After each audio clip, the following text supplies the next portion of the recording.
It all starts with a building up in flames and a crowd just watching the disaster unfold. Apparently, the cause of the fire is still a mystery, maybe some faulty wiring. At the police station, the landlord is arguing with our guy about repairs and compensating the neighbors. She then throws the total debt in his face, but the poor dude only has $756 to his name. His severance pay went straight to the property owner, and he wonders how he can be such a walking jinx. Suddenly, a woman and her daughter scream for him to watch out. So when he looks up, the young man sees a heavy object falling right toward him. The object barely misses his head, but ends up completely smashing his phone in the process. And just like that, the only valuable thing he owned is now a pile of junk. This is Jiang Yao, and he considers himself a total walking disaster since he was a kid. Back in his school days, bad luck was always on his tail, like his dog literally eating his homework. It seems like his whole life has been just one long string of unfortunate events. After he started working, things didn't get any better. Every company he joined went bankrupt, until one day he finds a mysterious flyer and decides this is his chance. The flyer leads him to an old, creepy mansion that looks totally abandoned. He then remembers his dad saying this was the Jiang family's ancestral home and decides to go in. With no money for rent, the guy thinks about cleaning the place up so he can live there for a while. But he gets spooked because the house is falling apart and could collapse at any moment. Carefully, the young man enters the place, which is covered in cobwebs everywhere. He questions why the residence is so run down if his grandfather lived there until he passed away. Without noticing a spirit behind him, the boy touches a piece of furniture that turns to dust. With just a light touch on a chair, the wood of the object crumbles easily. A piece of the seat breaks off and falls to the floor, leaving our protagonist completely stunned. Holding the broken piece, he sighs that he'll have to replace everything once he has money. Suddenly, a mysterious voice echoes through the hall, telling the guy to get out of there. The scare is so real that the boy looks all around, trying to figure out where the sound came from. He then tries to convince himself he misheard it, because it would be impossible for someone to be there.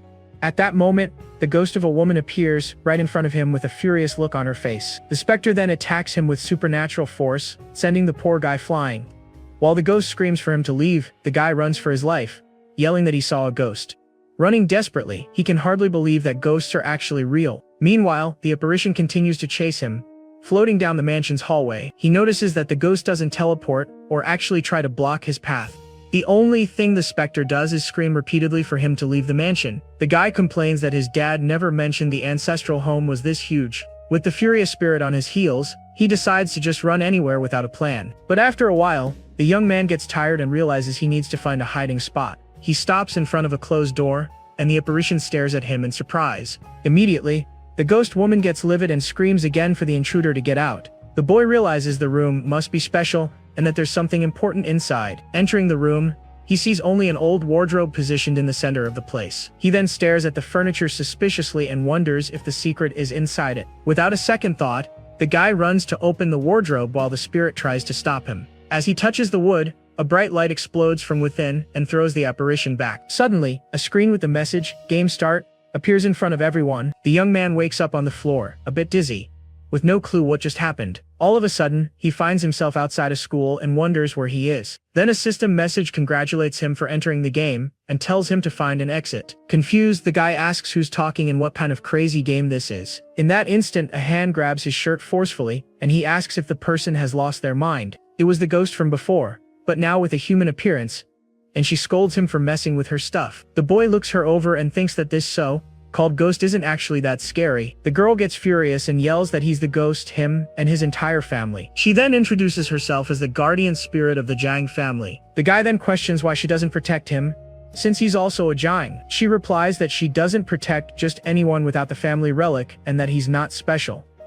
He's thinking about this relic when a voice shouts at them from a distance. A security guard runs toward them, telling them to leave for not wearing the school uniform. Our protagonist finds the request odd, and the girl is startled because the guard can see her too. A new notification appears on the screen, saying the Jiang family wardrobe has been unlocked. The system advises that the player can open the wardrobe to choose an outfit and avoid a bad ending.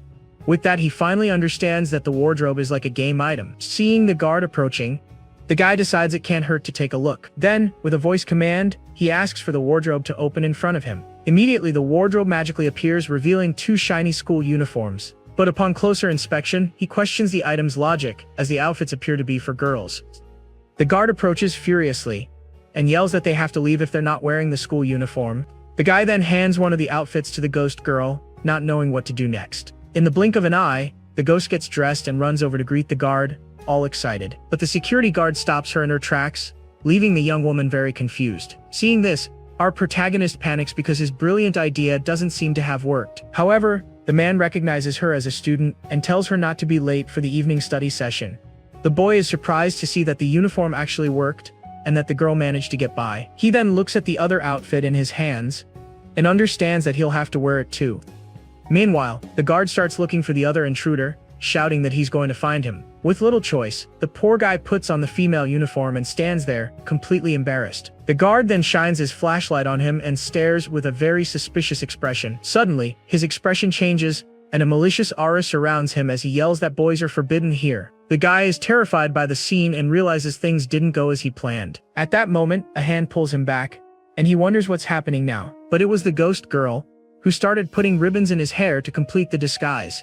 And with the ribbons in his hair, the disguise is complete, and he transforms into a cute girl. Even so, the guard's malicious aura is still there, and he seems pretty ticked off. Suddenly, the guard's aura vanishes, and he asks what the two of them are still doing outside. As they walk, the guy realizes that with the uniform and the ribbon, his gender seems to completely change. He praises the wardrobe for being so useful as they arrive at the third-year classroom. Standing in front of the door, the ghost girl confirms that they've reached the right place. But upon entering the classroom, a strange energy hits him hard, leaving the poor guy in a lot of pain. At the front of the class, a teacher with a switch complains that the bell is about to ring and everyone should sit down. With that, the two of them sit at a desk, and the guy is still complaining about the pain he felt. With an intimidating look, the woman questions if the students even learned the school rules. She then points the switch at the blackboard, and tells everyone to read the rules out loud. The boy looks at the board with a sour face, not understanding a single thing that's written. The rules forbid being late, whispering, wearing strange clothes, and walking around the school without permission. The young man then wonders what kind of crazy school makes students study its own rules. At that moment, a mysterious melody begins to echo throughout the schoolyard. Walking up the stairs, the guy complains that it's the first time he's seen a rule about returning to the dorm. The spectral girl then questions what would happen if they simply ignored those annoying rules. With a serious face, the white-haired girl warns that something terrible would happen to them. At that moment, they find two other students standing in the hallway, seemingly waiting for something. The girl with glasses turns to them and asks if they are new players in the game.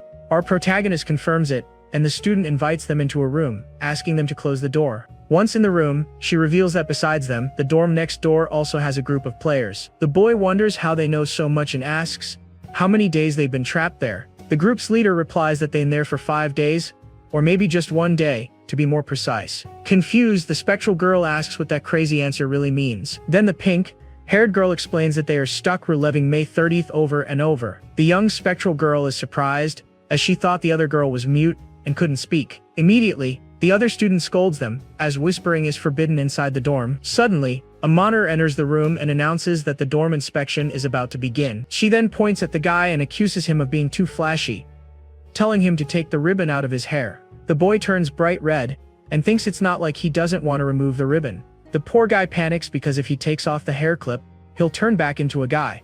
The monitor points at him and orders him to take the ribbon out of his hair immediately. Seeing this, the girl with glasses starts to panic, knowing this is going to go very wrong. All of a sudden, a dark energy surrounds the inspector, and the other students are terrified. At that moment, the woman transforms into a bizarre creature and threatens the disobedient students. With a wicked smile, she says that everyone there must pay for their disobedience with their lives. Without hesitation, the being attacks the girl with pigtails, who falls to the ground badly injured. With the impact of the attack, the protagonist's ribbon comes loose, and he returns to his male form. The creature grabs him and yells furiously about there being a man inside the girl's dorm. She then tries to attack the guy, but something shiny blocks the blow at the last second. The young woman with glasses warns that she needs to eliminate the creature so it doesn't attract more monsters. The poor guy is confused and wonders how they plan to fight that thing. He then realizes that all the other female players have some kind of special weapon. The pink-haired girl squeezes her teddy bear, and the toy's eyes begin to glow. With that, the stuffed rabbit turns into a giant monster and fiercely attacks the creature. The monitor stares down the guy and the monster rabbit, ready for the next attack. The creature lunges at the guy with shadowy tentacles, trying to grab him. At that, the girl with glasses yells for him to be careful, and the young man faces the attack with determination. Suddenly, a giant object slams into the monster, sending it flying. The object was a wardrobe, and the spectral girl seizes the chance telling the creature to scram. Our protagonist then finds himself inside the wardrobe and wonders if this is really his weapon. With that, a system notification announces that the wardrobe has finally been unlocked. New sections like hairstyles, clothes, and accessories have also been made available. Additionally, a point lottery function is now available within the item. He realizes he needs to unlock each part separately and asks what this lottery thing is. Then a roulette wheel appears, and the system congratulates him, giving him 2 spins for defeating the monitor. After the battle, the girl with glasses laments that her clothes are torn. The pink-haired girl apologizes, saying it was her fault for needing help. But the other girl comforts her, saying that without her doll's help, they never would have won. At that moment, the white-haired young woman interrupts the conversation, looking pretty irritated. She then complains that everyone contributed to the fight except for a certain someone present. The white-haired girl calls him a coward for hiding in the wardrobe like a turtle in its shell. The guy then steps out of the wardrobe with a sour look on his face, not knowing what to say. Suddenly, his expression shifts to pure panic as he remembers something important. He then shows a piece of lingerie to the girl, who stomps on him angrily, completely confused. The young woman turns beet red and furiously asks where he got that piece of clothing. She calls him a pervert while he swears he found the item in a drawer. The girl with glasses ignores him and suggests he try on the uniform he found in the wardrobe. She says that even without knowing its effect, it would be better than staying in torn clothes. Our protagonist then hands the jacket to the student, who thanks him with a gentle smile. With the new outfit, she transforms into the school nurse and gets a new identity. The pink-haired girl is impressed and tells her friend that she's become the nurse. The new nurse realizes that the wardrobe can even change the players' identities. Our protagonist then deduces that the girl is now a support-type character in the game. He then remembers the other piece he found and gets curious about its effect. At that moment, he has a very suggestive thought about what could happen with the girls. The poor guy blushes just thinking about the power of that item, and what he can do with it. The guy asks, disappointed, if they tested the piece of clothing and nothing happened. The white-haired girl complains that it was a waste of time and didn't do anything. With a smirk, she says that since the item doesn't work on them, maybe it will work on him. Next, the young woman pushes him into a chair and suggests he try the piece on himself. With that, a scuffle breaks out, and the poor guy gets tossed aside while the others just watch.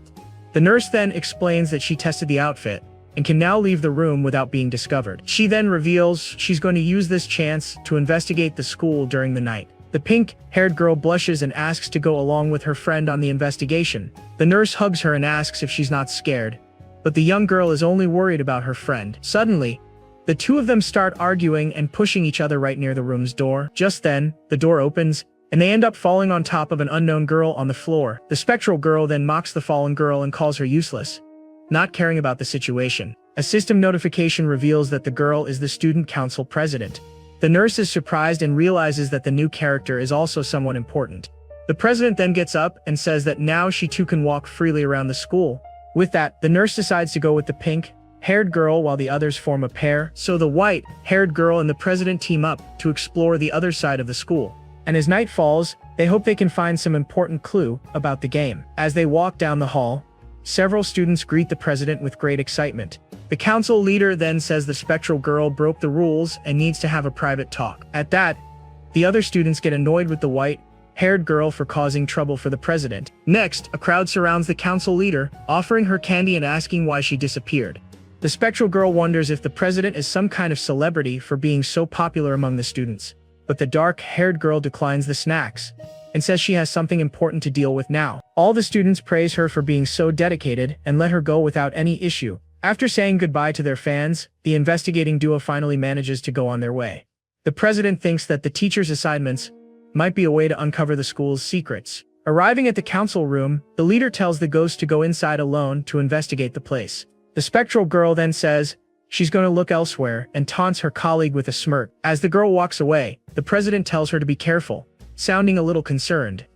The president thinks that the spectral girl isn't human, and that the monster should be afraid of her. Peeking through a crack, she sees a man who seems to be a teacher writing something at a desk. Upon entering the room, the man greets her and asks for help organizing some important papers. The girl then looks at the documents and thinks they're just ordinary class materials. On purpose, she lets the papers fall to the floor, and a strange light shines from them. Suddenly, the teacher grabs her from behind and asks why she arrived so early. In a suggestive tone, he whispers in her ear if she just couldn't wait. The young woman blushes and understands that the teacher is having a secret affair with the president. With that, she makes up an excuse, saying that 11 o'clock was too late for their meeting. The man then smiles and suggests they start their little meeting earlier. On the rooftop, the girl realizes that the locked area is the perfect place to hide a secret. She then deduces that the president knows many secrets because of this forbidden romance. The young woman starts thinking of a way to make the teacher spill everything he knows. Just then, the man hugs her from behind and asks if the girl missed him. He keeps talking, and the student looks disgusted, thinking she's going to be sick. The teacher then tries something bolder and calls her by name in a strange way. Disgusted, the girl pushes him away and tells him to get his filthy hands off her immediately. She pushes him with so much force that she loses her balance and falls backward off the building. In freefall, the young woman stares at the sky with an expression of pure panic, not knowing what to do. Desperate, the student reaches out her hand, hoping someone can save her. The teacher looks down at her and says that if she were more obedient, this wouldn't have happened. With a wicked smile, he reveals that he didn't want to do that to the young woman. But the girl manages to grab onto the edge of a window, avoiding a fatal fall. Furious, she manages to climb back up and calls him a filthy dog without hesitation. Next, the young woman climbs onto the railing and accuses him of daring to set a trap for her. The man is shocked by the scene and calls her by name, seemingly unable to believe what he's seeing. Without giving him time to react, the student jumps and lands a solid kick right in the teacher's face. She then looks at him on the ground and wonders if he's really that weak, and not even a ghost. The young woman thinks that she was all ready to beat him up and drag him into the wardrobe. Lying on the ground, the man asks, frightened, how she suddenly got so strong. He panics and tries to explain himself, saying it's not what she's thinking. The girl then grabs him by the collar and tells him to shut up if he doesn't have a good excuse. With a determined look, she says she's going to deliver justice in the name of the heavens with her own hands. The teacher is terrified by the scene and begs for forgiveness, saying he messed up badly, but the student ignores his plea and yells that now it's too late for regrets. With a furious gaze, the girl prepares to deliver the final blow to the fallen teacher. Suddenly, the scene changes, and the nurse wakes up startled in her dorm bed. She announces that a new cycle has begun, and they must share information before the morning reading. The nurse says she didn't find anything, and will use her identity to get closer to the students. The young spectral girl is lost in thought while the other girls watch her in silence. Then she reveals that, on the other hand, she managed to find something very important last night. Upon learning about the teacher, the white-haired girl gets furious and says she's going to finish him. The nurse deduces that the president was forced into an affair with that man. The spectral girl agrees and thinks that the relationship between a student and a teacher would never be fair. She imagines that the girl tried to ask for help but was silenced by that scumbag.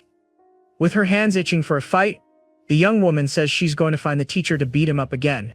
The nurse stops them, because without a special identity, they can't leave the classroom. Her friend then asks her to be careful, as the school is full of teachers during the day. Entering the room, the man asks why she is there and tells her to close the door. Embarrassed, the girl starts unbuttoning her blouse in front of the teacher. With a seductive smile, the young woman says she missed him a little, but inside she's fuming with rage and just trying not to make too much noise. The teacher smiles and says he knew she couldn't stay away for long. Sitting on his lap, the girl hears the man ask her not to get him fired. Nodding in agreement, she uses her abilities to tie the man to the chair. Surprised, the teacher shouts the girl's name, not understanding what's happening. She then tells him to shut his mouth and lands a direct hit right on the poor guy's face. With the teacher gagged, a system notification appears in front of the student. The girl is surprised, as beating up creeps counts towards the main mission's progress. She then uses her lottery spin, hoping to get a weapon to hit him more times. But to her surprise, the item she gets is just a pink and sparkly umbrella. The young woman looks at the tied-up man and wonders if that can be used as a weapon. Suddenly, she gets a crazy idea and looks at the teacher with a very creepy smile. With that, the girl throws the man out of the building's window without any ceremony. An hour later, the nurse complains that the points and mission progress haven't changed. The nurse warns the white-haired girl that if she keeps hitting the man, he's going to be done for. The young woman then suggests that if hitting him progresses the mission, why not just devour him at once? The spectral girl asks what she means by that, and the other explains that it's her way of erasing him. With a sly smile, the ghost understands the plan and seems to like the idea a lot. In the schoolyard, a teacher yells for the students to run, or they will all be punished. Right after, she calls out a group of students who are stopped in the middle of the path. The woman then asks furiously why all the girls are gathered there doing nothing. She then sees a controversial poster with a photo of a teacher grabbing one of his students. Angrily, the inspector rips down the poster and threatens to punish whoever spread this rumor around the school. But suddenly, a hand stops her from completely tearing the compromising image. It was the spectral girl. who questions how the teacher knows it's a lie without investigating first. The woman then recognizes her as the student council president and is very surprised. With a smile, the young ghost faces the inspector, ready to proceed with her plan. At that moment, a sharp blade is pointed at the teacher's back, but she doesn't notice a thing. It was the nurse who suggests they listen to what the supposed president has to say about the matter.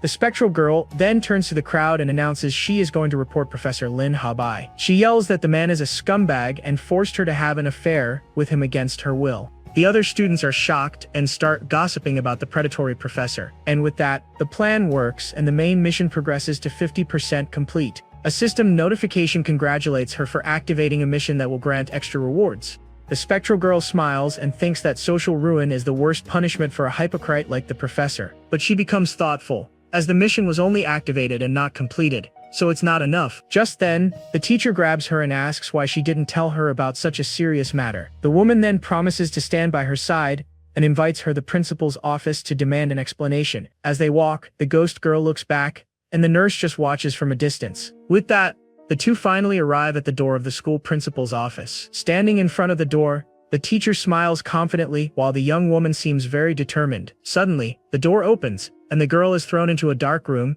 finding the whole thing very suspicious. Inside the dark room, the girl wonders why the principal hasn't turned on the lights. A mysterious voice then echoes through the room, saying that it knows the student and who she is. Suddenly, a bizarre creature appears and questions the girl's actions, calling it a misunderstanding.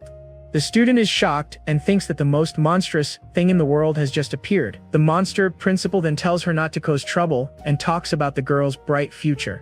But the young woman gets angry and retorts that a scumbag professor is not an unimportant matter.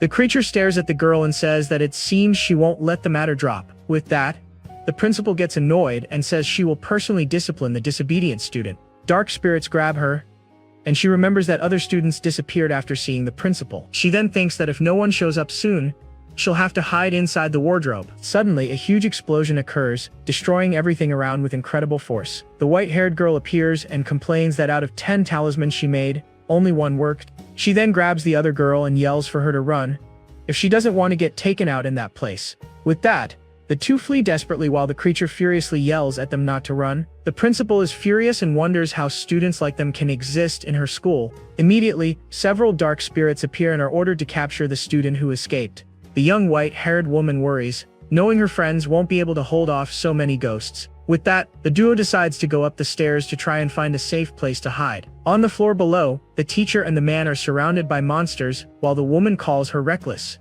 The inspector says that falling in love early is wrong, and that she has ruined Professor Lin's career. The man thanks her, and the woman says she just can't stand disobedient students, and doesn't want any favors. The white-haired girl understands the professor is arrogant, because he has connections and threatens to blow his head off with a new talisman. The spectral girl tells her friend not to waste her energy, as she's already messed up a dozen talismans. She then notices the other side is swarming with monsters, and that the situation has gotten really bad.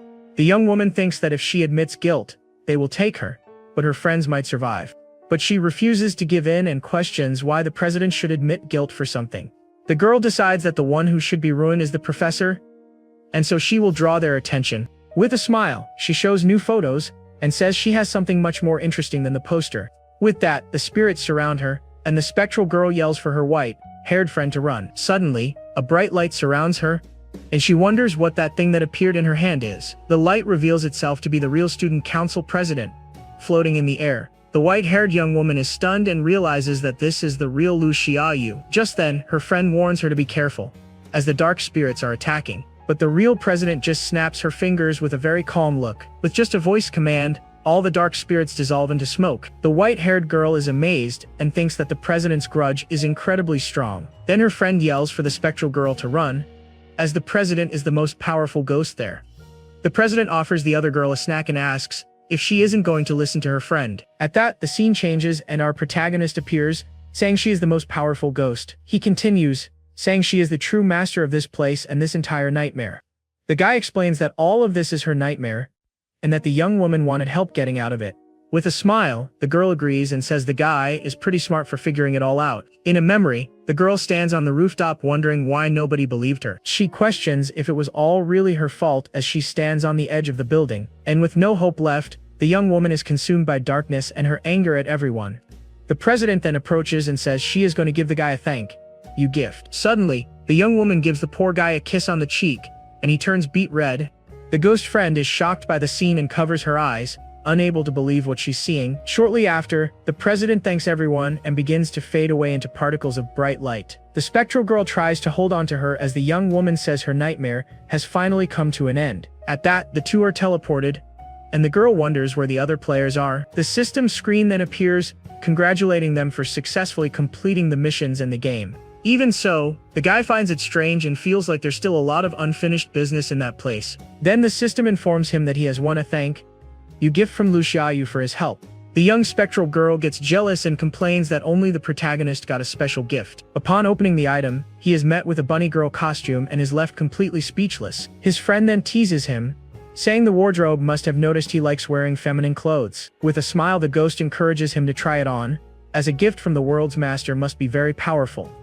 Embarrassed, the boy picks up one of the ribbons and thinks that this outfit is definitely not for him to wear. The spectral girl then suggests with a provocative look that maybe she could try on the costume for him. The girl turns bright red and yells that he can keep dreaming if he thinks that's happening. She then complains that the costume is weird, and that she would never wear something so revealing. Seeing his friend's reaction, the guy panics and asks her to wait a moment. Suddenly, a portal opens on the floor and starts pulling the young man into it. At that, the spectral girl grabs his hand tightly to prevent him from being taken alone. A system notification announces that the space-time tunnel is ready for travel. As they float through the portal, the poor guy can't take his eyes off his friend's legs. The screen then announces that their points and rankings have been successfully updated. Our protagonist is shocked and wonders how all of that was just the tutorial stage. The system explains that the game is deadly, and that the prize is a gift that grants wishes. The spectral girl thinks that no matter what the wish is, it can really come true. Determined, the guy says they need to get first place and asks what their ranking is. He is in 677th place, with his friend right behind him on the scoreboard. Suddenly, a bright light blinds them, and they both cover their eyes to shield themselves from the glare. With that, our protagonist slowly wakes up in his bed, unsure of where he is now. Looking around, he realizes he is in the room of the ancestral home and wonders if he's back in the real world. With great relief, the guy celebrates that he has finally made it back home and escaped the game. But upon seeing the ghost girl floating there, he remembers he needs to run, as she is still a danger. At that moment, a system notification announces that the next game will begin in 1 day, leaving the duo annoyed. The spectral girl yells, irritated, that this cursed game seems to have no end, as she ties him up with her ribbons. The tied-up guy reminds her that they'll still be teammates tomorrow, and that she's overreacting a bit. With a superior air, the ghost says she didn't even need to use 10% of her strength in that stupid game. At that, the young man wonders if the game had some kind of restriction that weakened her. The spectral girl then seems to remember something important and is very surprised by the idea. Suddenly, the girl starts flying away, and the guy yells, asking where she's going. Arriving in another room, the young man is amazed by the talismans and questions what this place is. But suddenly, the ghost feels a sharp pain, as if she's being repelled by the talismans. The guy rushes to help her and realizes that the seals are still working against her. Weakened, the young woman touches his chest and says that now it's the poor guy's turn to do something. Confused, the boy looks at the seals on the wall, looking very nervous about the situation. Carefully, the young man extends his hand and touches one of the seals, which begins to glow intensely. Lying on the floor, the spectral girl stares at him with wide eyes and an expression of pure surprise. He then looks at the now stained seals and questions what the Shen Chen written there means. And with tears in her eyes, the young woman's reflection shows the guy from behind, touching the seals on the wall. Crying, the spectral girl calls him master and extends her hands toward the guy. With that, she jumps into the young man's arms and says that her master has finally returned. The boy turns bright red and is speechless at the ghost's sudden action. Lying on the floor, she asks if the master is calling her to his side again. But suddenly, the young woman realizes the situation and questions why the aura she felt was his. The guy then asks what she means by that, looking very confused, all embarrassed. The girl replies that it was nothing and looks away from him. She then convinces herself that she mistook him for being a descendant of the true master. At that, he reads the ancestral tablet and notices that the patriarch's name is very similar to his own. The ghost then scolds him and says he shouldn't speak the master's name like that. The poor guy gets even more confused by the scolding and wonders who this master is. The spectral girl complains that the Jiang clan has fallen because of useless descendants like him. Shocked, the guy wonders if his family really has a history in secret arts. The young man then deduces that her patriarch and master could actually control ghosts. Angrily, the girl kicks him and yells that she is a guardian spirit, not a ghost. The The spectral girl complains that besides the altar, there is nothing else of importance in that room. She then explains that only the master could suppress her power, and that she thought he had returned. Surprised, the guy asks if the master can return, and if his relatives are also there. Annoyed, the ghost scolds him and says that not everyone can just skip reincarnation. He then picks up his broken phone and realizes he has been in the game for almost a day without eating. Desperate, the poor guy yells that if he doesn't eat soon, he's going to end up reincarnating from hunger himself. With that, the two leave the ancestral mansion and go out to the street to find something to eat. While eating, the young man asks how she can stand being in the sun if she's a ghost. At that, the girl flicks his forehead and repeats that she is a guardian spirit, not a ghost. She then thinks that she couldn't leave before, but now that he's living there, maybe she can move around freely. The guy then picks up his phone and searches for clues about the game, but finds nothing online. Suddenly, he finds a news story about a body found at the school and understands it's Lu Xiaoyu. Shocked, the boy wonders if Lu Xiaoyu really existed in the real world and not just in the game. With that, the guy decides to take a bus to the school to investigate the case further. He thinks there's no point in going to the police, as he has no connection to the victim. Even so, he decides he needs to go to the school to see if he can find any clues there. The bus then stops, and he realizes he has reached his final destination without any problems. Upon getting off the bus, he recognizes the place and realizes it's the same school from the game. With that, he understands that the so-called game they participated in was not just a game. At that moment, the clock tower begins to chime, indicating that midnight has arrived. Suddenly, the scene changes, and our protagonist finds himself strapped to a bed, unable to move. Then a system screen appears and welcomes the player back to the game. The system tells him to find a way to escape, or he will be trapped there forever. He then realizes he's in a psychiatric hospital and wonders where his ghost friend has gone. At that, he sees the shadow of a girl and wonders if he should act crazy to survive. Suddenly, a young pink-haired woman enters the room holding a syringe with a terrifying look in her eyes. The girl then climbs onto the bed and approaches him, and he's terrified, not knowing what she's going to do. But she just places a finger on his lips, and he recognizes her as Sen Linlin from the previous game. She asks him to be quiet, or someone might find out they are there together. Next, the girl asks if his patient card says what his medical diagnosis is. The guy replies, confused, that he didn't even have time to look at the ID card. The system screen then shows his identity, but the diagnosis is blank, which he finds strange. At that moment, the room door opens, and someone is about to enter. A voice from the hallway calls for the nurse, and the young woman lies, saying she is giving the patient medicine. The woman in the mask then stares at her and says she doesn't recognize her from anywhere. Scared, the pink-haired girl stammers that she is a new hire at the hospital. The doctor stares at her with a suspicious look, seemingly not believing her story. Without warning, the woman shoves the young girl forcefully against the room's wall. On the floor, the doctor scolds her for not knowing how to smile to heal the sick. She then picks up the syringe and says she will have to re-educate the nurse personally. The guy in the bed complains that the restraints are too tight and watches the scene. Seeing his friend cry, the young man screams desperately for the doctor not to do that to her. But the woman just ignores him and says in a threatening tone that this is a punishment. The doctor then warns the nurse to keep smiling, or no one there will be happy. With that, the doctor leaves and slams the door shut, leaving the young woman alone on the floor. Seeing the pink-haired girl return, the guy asks with concern what happened to her. The young woman climbs onto the bed with a strange expression and says she's feeling great now. He's frightened by the scene and wonders what was in the syringe to make her like this. A bizarre shadow then appears on the wall, and the poor guy gets even more terrified. The girl keeps repeating that she's happy and feeling great while acting very weird. Suddenly, the girl gets up and looks at the guy with a very bizarre smile on her face. Seeing her state, our protagonist asks with concern if she is really okay. She then explains that the injection forces her to smile, because everyone must be happy in the hospital. With a forced smile, the nurse asks if she did anything strange while she wasn't herself. The guy turns red and lies, saying no, while looking away from her. The girl then looks to the side and says with a smile that the time has finally come. At that, the young man's restraints begin to loosen on their own, and he's completely confused. The nurse appears with a wheelchair and says she is going to take him for a stroll outside. Outside, the hospital looks modern and very large, while a voice asks how he's feeling. Pushing the wheelchair, the nurse says that smiling makes the pain go away as other patients walk around. With a smile on his face, the guy wonders what they should do now in this crazy hospital. She then reveals that the spectral girl is a surgery patient, and the other one is the hospital's surgeon. At that moment, the girl remembers something important and leans in to talk to the young man. Whispering in his ear, she asks if he didn't have a special item for them to test. 1. She then whispers that the bunny outfit he got didn't work on any of them. 2. The pink-haired nurse awkwardly asks if she's even wearing the costume the right way. 3. Another girl finds the tail kind of cute but complains the outfit has zero special effects. 4. The ghost girl gets super annoyed and says she wouldn't have worn it if she knew it was useless. 5. Then she throws the tail right in the guy's face and yells that the costume is totally pointless.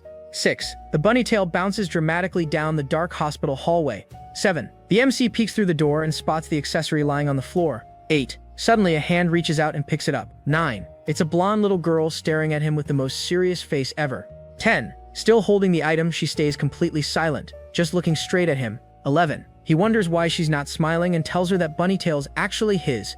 12. But the girl just hugs it tighter against her chest. 13. Feeling awkward, the guy nervously asks if she liked the item, but she doesn't answer. 14. He thinks he can't reveal their group since they have no clue who this girl is. 15. So the MC decides to just give the accessory to the little patient. 16. Suddenly a voice announces that free time is over and everyone must return to their rooms. 17. The guy grumbles that all they did was try on useless clothes without learning anything. 18. So he decides to head back first and waves goodbye to the blonde girl. 19. But out of nowhere, the girl hugs him from behind, totally catching him off guard. 20. Hidden, the ghost friend wonders why he's causing trouble again. 21. The MC asks what's wrong while the girl clings to him tightly. 22. She just stares at him in silence and he wonders if she's mute. 23. Then he asks her to let go since walking like that is pretty much impossible. 24. She finally lets go, but starts following him like a little spirit. 25. She tells him to go back to his room and ties her hair ribbon to his arm. 26. Then she points to a room at the end of the hallway. 27. The girl says that's a private room, just as another patient appears in the hall. 28. The other girl turns into a monster and screams furiously about the private room. 29. The MC and the blonde girl are absolutely terrified by the creepy scene. 30. But the creature just bolts down the hallway and he wonders why it didn't attack them. 31. He notices the nurse looks really scared of that little girl. 32. He wonders if he just ran into another ridiculously powerful person again. 33. Based on how things are going, he knows the night's not going to be peaceful. 34. So for now, he decides to just ignore the girl and chill on the bed. 35. The little patient then asks if he's sleeping in her bed. 36. Awkward. He grabs a pillow and tells her she can have the bed while he sleeps on the floor. 37. But she just sits there on the bed, silently staring at him.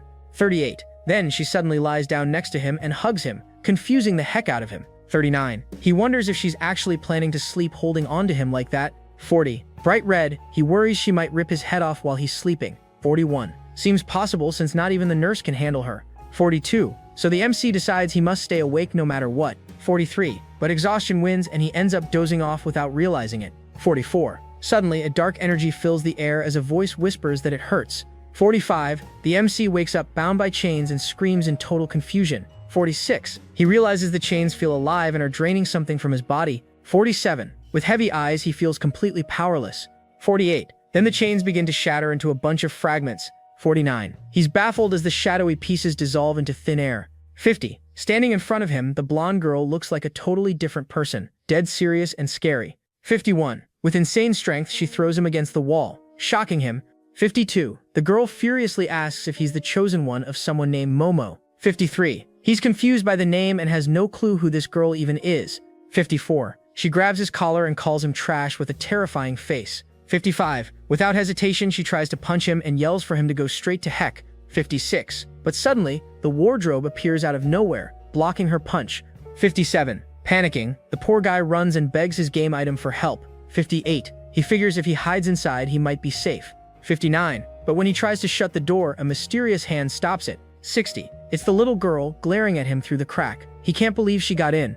61. He yells at the system, wondering why his own item is betraying him. 62. She walks inside and asks if he seriously thought hiding there would work. 63. That's when he sees the bunny ears he won in the previous game.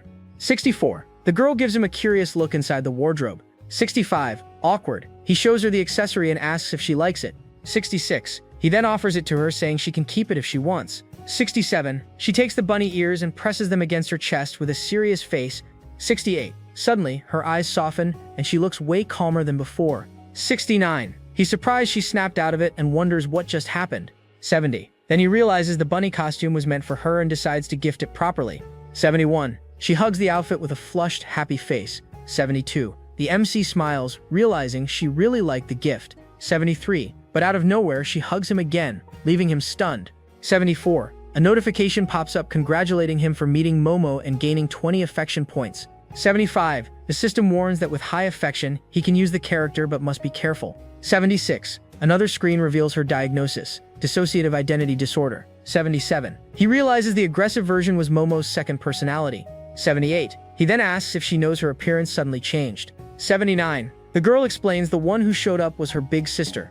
80. He's shocked to hear her talk and asks about that sister. 81. Holding the outfit, she explains it used to belong to her sister. 82. He imagines the sister as some kind of killer bunny with a chainsaw. 83. Lying on his shoulder, the little girl sleeps peacefully and says it's comfy. 84. In her thoughts, the older sister yells at her to back off because guys can't be trusted. 85. But the little one thinks he found her sister's outfit. 86. Then a spirit-like image of her sister appears, clearly in pain. 87. She believes that finding the outfit will ease her sister's suffering. 88. And staying close to the MC makes her feel safe and warm. 89. Because of that, she hugs him tighter, determined to stay by his side. 90. Meanwhile, the ghost friend peeks through the door, looking very annoyed. 91. Momo's eyes light up and she declares no one's allowed to mess with him, while the other girl gets totally wiped out. 92. A notification pops up saying his affinity with Momo is now 50 points. 93. And since she's rank S, the reward is doubled, granting him 5 roulette spins. 94. The guy's confused, wondering how his affection score spiked again. 95. But he decides to ignore it and use his spins first. 96. The roulette appears, filled with weird outfits, and he questions those prizes. 97. He wins a very revealing piece and wonders if it'll get censored. 98. Embarrassed, he collapses to the floor as Momo stares at him, totally lost. 99. He says he's going out for a walk, but the girl grabs his clothes. 100. Realizing she won't let go, he sighs and tells her she can tag along. 101. They walk down the hallway, and the MC notices how quiet everything is. 102. He wonders if no one works the night shift at this creepy hospital. 103. Suddenly, they see a nurse standing in the middle of the dark corridor. 104. The woman seems to be controlled by something very unsettling. 105. On the floor, there's a red trail, but the girl doesn't seem bothered at all. 106. Reaching the reception, he sees it empty and starts checking the files. 107. He reads patient charts and finds their diagnoses are completely bizarre. 108. Then he remembers his own file was blank and wonders what his illness is. 109. But then it hits him. He doesn't have any illness and shouldn't even be there. 110. That's when he notices the front desk computer is on with no one around. 111. The screen shows Kiss in Hospital, and he decides to dig deeper. 112. He believes if he researches the hospital's name, he might find something useful. 113. He finds info about success cases and a morgue on the 18th floor. 114. Seeing it's already 5:30 in the morning, he decides to check the morgue before sunrise. 115. When he gets there, he wonders if this is really the morgue. 116. It's weird the building only has 8 floors, he figures the rest must be underground. 117. Suddenly, he sees a shadow in the window and hears running inside. 118. He realizes the door's unlocked and decides to go in. 119. He asks Momo if she's coming, but the girl doesn't move. 120. He figures it's better she doesn't go inside a place like that anyway. 121. So he tells her to wait outside while he takes a quick look. 122. As the sun begins to rise, he gets ready to step into the creepy building. 123. Inside, he complains it's pitch black, and Momo ends up going in with him. 124. But now the silhouette is gone, and the curtains are closed. 125. He tenses up, seriously wondering what's happening. 126. Suddenly, a figure with bandaged legs appears, and Momo bursts into tears. 127. She shakes in fear, covering her head, clearly terrified. 128. A woman wrapped in bandages shows up and asks what ward they're from. 129. With a creepy smile, she says it's not their time to be there yet. 130. She walks toward the MC and tells him not to be so impatient. 131. Then she traps him in her bandages and says he'll have plenty of time. 132. She ends with, "Plenty of time to stay here with me." 133. The MC wakes up tied to a wheelchair with the woman staring at him. 134. She seems surprised he woke up so fast after everything. 135. Then she says his body looks perfect for testing drugs and forces him to drink something. 136. He blushes and feels dizzy, wondering what kind of medicine that was. 137. Suddenly something weird happens and the bunny tail appears out of nowhere. 138. The medicine turns him into a bunny girl, and super embarrassed he begs to be freed. 139. Meanwhile, the ghost friend sleep talks that he couldn't be the only one not wearing the outfit. 140. He hallucinates and sees all the girls in sleepwear. 141. The glasses girl asks him to help her clean up. 142. The ghost girl also appears on the bed and tells him to be gentle. 143. Both of Momo's personalities confess they secretly like him. 144. But the hallucination fades, and he's back to reality, gagged on the hospital bed. 145. The bandaged woman tells him to enjoy his stay in the room. 146. Outside room number 1, the pink-haired nurse secretly watches the scene.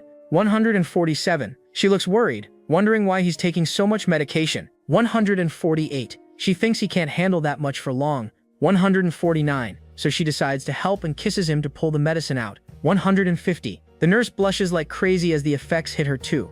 151. Meanwhile, the ghost friend wakes up somewhere else, confused. 152. She realizes she's strapped to a creepy surgery table. 153. A blue-haired woman comments her teeth are straight and suggests sharpening her canines. 154. She also inspects the girl's body and recommends enhancing it. 155. The ghost girl gets furious and yells for them to let her go immediately. 156. She screams she never asked for fangs or any other upgrades. 157. But the twin blue-haired women smile and say they're just following a client's order. 158. One of them approaches with a scalpel and calls her merchandise. 159. The white-haired girl is shocked, wondering what client and what they mean by that. 160. The scientist says not to worry, it'll all be over quickly. 161. And after the surgery, she won't feel any more pain. 162. With a scary look, they say she'll become their most perfect product ever. 163. The ghost girl struggles and yells that if it weren't for the seal, she'd have broken free already. 164. Before she can react, one of the twins starts the procedure with the scalpel. 165. The ghost is shocked to see what they cut was actually her soul's body. 166. They pull out a strange glowing fragment from her chest. 167. A dark, powerful energy bursts from her, startling everyone. 168. Her entire appearance changes, her hair turning black as night. 169. The twins freak out at her terrifying aura, panicking. 170. In her new form, she declares herself a princess and threatens anyone who dares disrespect her. 171. Then, with a cold stare, she grants a one-way ticket to the two terrified scientists. 172. One of the twins bolts out screaming for help. 173. The ghost girl returns to normal, confused and unsure how she escaped. 174. But she notices her seal loosened and her power grew stronger. 175. She sees the MC and the pink-haired nurse at the end of the hallway. 176. Smiling, the white-haired girl waves and calls out to her friends. 177. The nurse looks at her and asks if the patient needs anything. 178. The ghost girl is confused, not getting what's happening. 179. The MC yells that her memory's messed up and she thinks she's a real nurse. 180. So the ghost girl says she'll use a charm to break his restraints. 181. But the paper catches fire and the MC screams that it burns a lot. 182. He complains he's literally on fire and wonders why she just hit him with friendly fire. 183. She yells back at him to just catch the nurse already. 184. Without hesitation, she tackles her friend to the floor to hold her down. 185. On the floor, the nurse blushes like crazy, begging the patient not to be like that. 186. The MC awkwardly asks if he should step in, while the other girl yells at him to just help already.